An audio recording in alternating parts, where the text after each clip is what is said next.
क्षुद्र ग्रह क्या हैं, यानी कि एस्ट्रॉयड किसे कहते हैं। आकाश में चीजों की खोज अक्सर किसी रहस्य को सुलझाने की तरह होती है। क्षुद्र ग्रहों यानी कि एस्ट्रॉयड की खोज भी इसी तरह की गई। टिटियस और बोडे नामक दो लोगों ने अलग अलग समय पर यह पता लगाया था कि मंगल और बृहस्पति के बीच ग्रह अवश्य होना चाहिए। उनके बीच की दूरी में बहुत बड़ा अंतर था, इसलिए कई खगोल शास्त्रियों ने 1801 में वहां एक ग्रह पाया गया था। इसका नाम सेरेस रखा गया था, लेकिन यह वास्तव में बहुत छोटा ग्रह था जिसका व्यास केवल 480 मील था। इसलिए ये माना गया कि ये छोटे ग्रहों के समूह में से एक हो सकता है और खोज जारी रही। समय के साथ 3 और छोटे ग्रह पाए गए, जिनमें से सबसे चमकीला ग्रह सेरेस के आकार का केवल आधा था।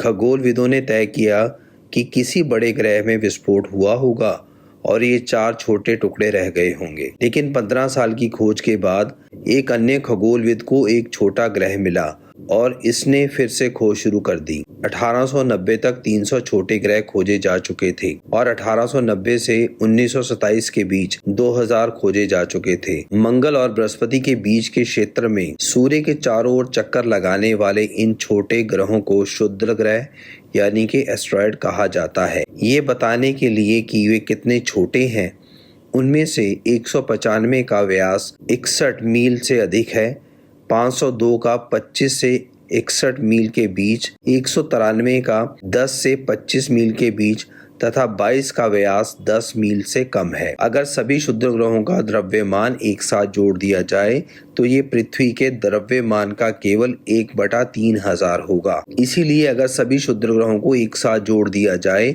तो वे एक महत्वहीन ग्रह बन जाएंगे। इन क्षुद्र ग्रहों का निर्माण के संबंध में सिद्धांत ये है कि बृहस्पति के एक उपग्रह में विस्फोट हुआ जिससे ये छोटे टुकड़े बने।